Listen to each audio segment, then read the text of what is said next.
Good afternoon, everybody. Thanks so much for stopping by.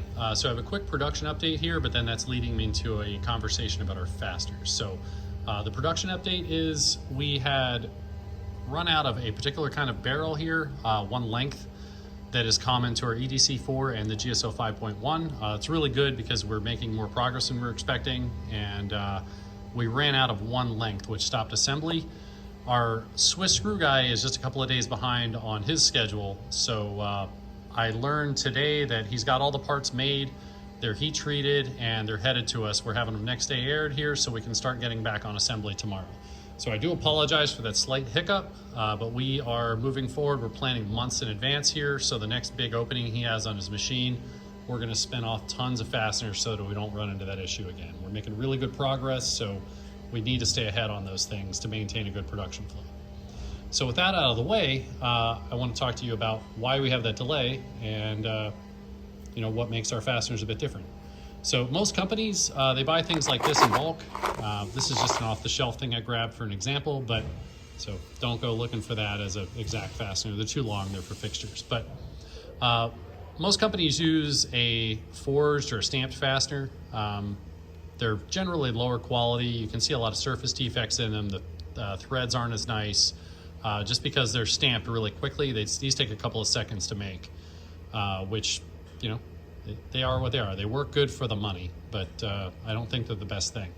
But you can grab up like 100 of these, usually for 15, 20 bucks, sometimes a little more, sometimes a little less, depending on where you're getting them. But these are on the shelf usually, and that's what a lot of companies use. It's a huge pet peeve of mine, especially as you get into a nicer knife. Because you run into things like this where the fasteners can have irregularities in them, voids, the tooling holes aren't as nice, just the tolerances in general are kind of poopy. This is the same fastener part number from the same company from two different lots.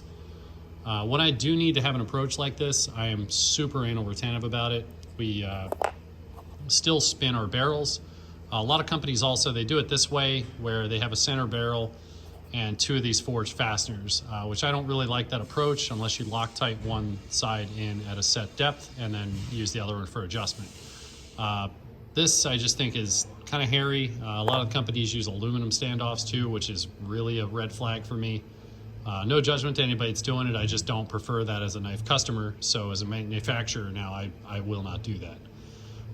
So when I need to approach something like this for a really small run, there's a few fasteners from a few companies that I will buy them from, but I will cherry pick all the nicest ones out. And then if they need black oxided, I have a separate company do that in smaller batches so that they're visually consistent and there's no defects. This is one I picked out.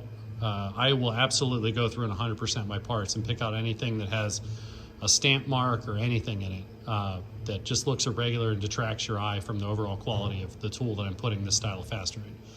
But we will always use, still again, Swiss screw standoffs here in the middle. So again, it's a high precision machine part with really good threads. Just has a higher shear strength. When you machine something from bar stock rather than stamping it from something, you just end up with a higher level of consistency and quality. We snap a lot of these, but in applications where we're using the same type of thing a lot, we'll get these made on a Swiss screw machine and they last infinitely longer than any of these forged fasteners, just because of the nature of the quality.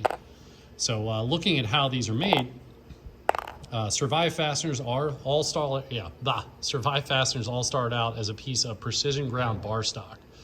So it looks something like this, and this will be fed into a CNC lathe, and it'll make a little screw out of that. I think I have some videos from when I went over to visit that guy a little bit ago, but I'd have to go back and look through old videos. So he machines a fastener, and it ends up like this after heat treat.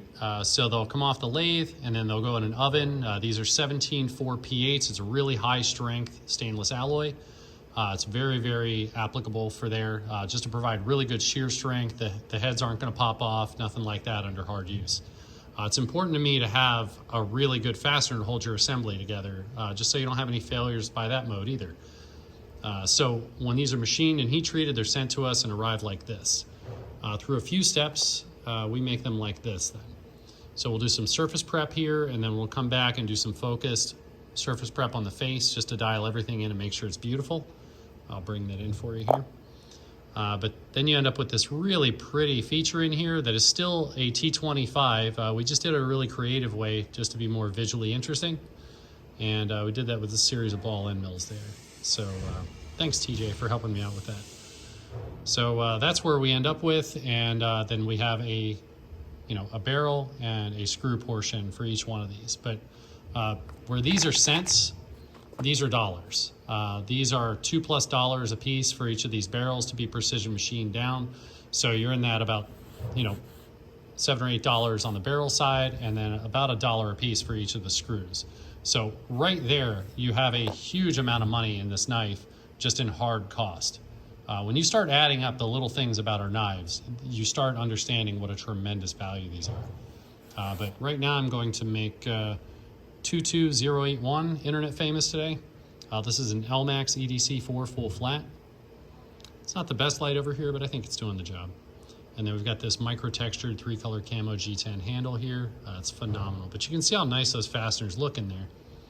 It just ties out the package a lot nicer. I saw a company making a similar-ish product, and a lot of the photos, they've got fasteners with a bunch of voids and holes and stuff in it, and it was way more expensive than our knife. So I found that to be really repugnant on something they were calling a premium quality knife meant to compete with us. So cool, that's good job guys, but no thanks.